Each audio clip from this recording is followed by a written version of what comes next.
اور اس اقتباس پر جیسے کہ مرقع نگاری کے وہ نمونے ہیں جو کہ مجرد اشیاء کو مجسم اور شخص کڑے خیالی تصویر کاری میں پیش کیا گیا ہے۔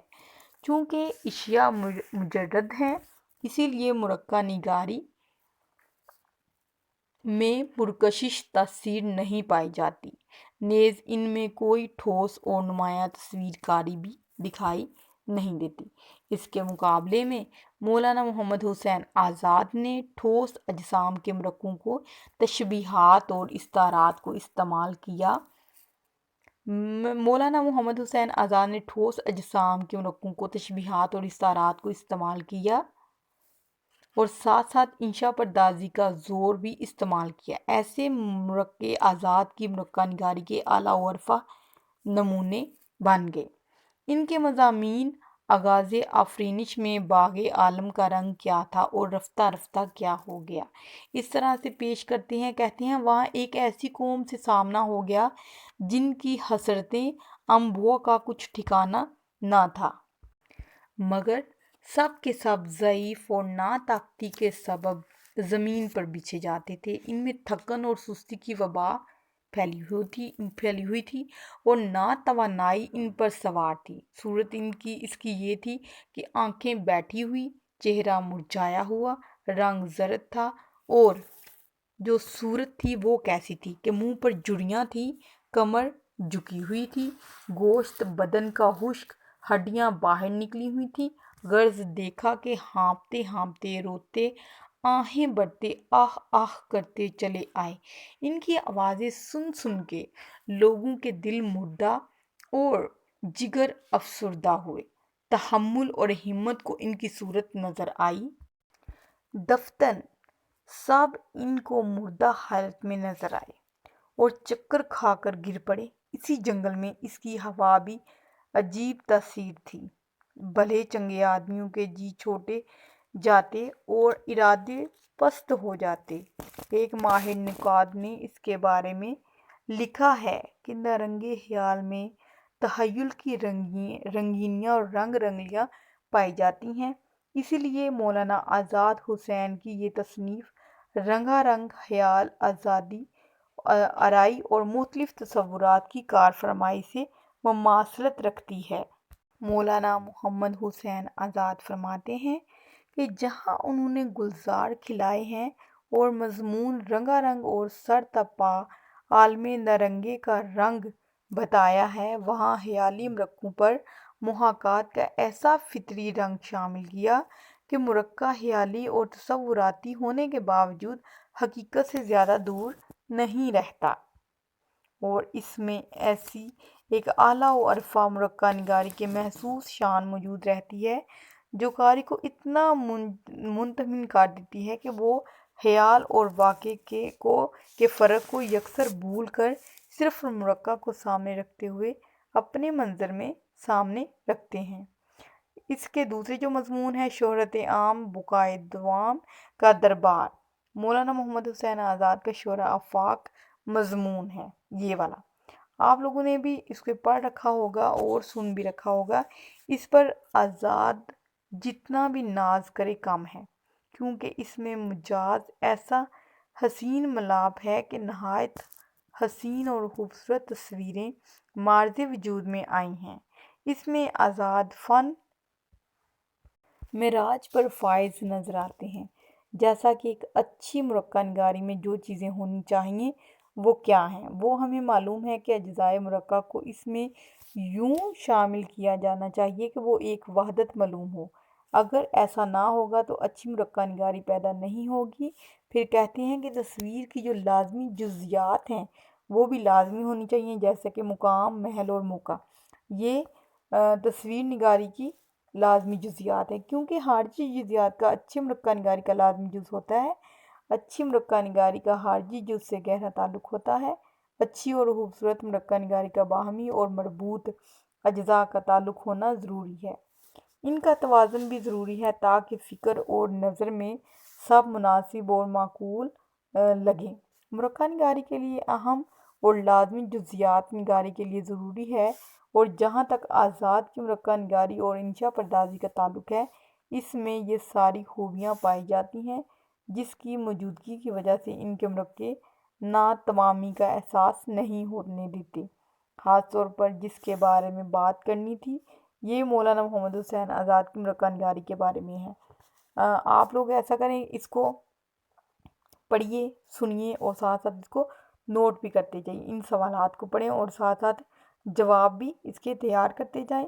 اور کومنٹ میں ضرور آپ لوگ بتائیں کہ آپ لوگوں کو یہ ویڈیو کیسی لگی۔ ویڈیو کو لائک کر دیں، شیئر کر دیں، اور اگر آپ لوگوں نے چینل کو سبسکرائب نہیں کیا تو ابھی کر لیں تاکہ آنے والی ہر ویڈیو آپ تک سب سے پہلے اور بآسانی پہنچ سکے۔ اور جو ایم اے اردو کے اسٹوڈنٹ ہیں جو ان ویڈیو سے فائدہ اٹھا رہے ہیں وہ اس سے بھرپور فائدہ اٹھا سکتے ہیں اس صورت میں کہ اگر آپ لوگ ان کو لکھ لیں گے اور ساتھ ساتھ نوٹ کرتے جائیں گے، تبھی آپ لوگوں کے لیے فائدہ مند ثابت ہوں گی۔ اور جو ویسے شائقین ہیں ان کے لیے تو یہ کہانی کی صورتوں میں ہی ہو سکتی ہے۔ چلیں جی، ٹھیک ہو گیا، اپنا بہت سا خیال رکھیں، تب تک کے لیے اللہ حافظ۔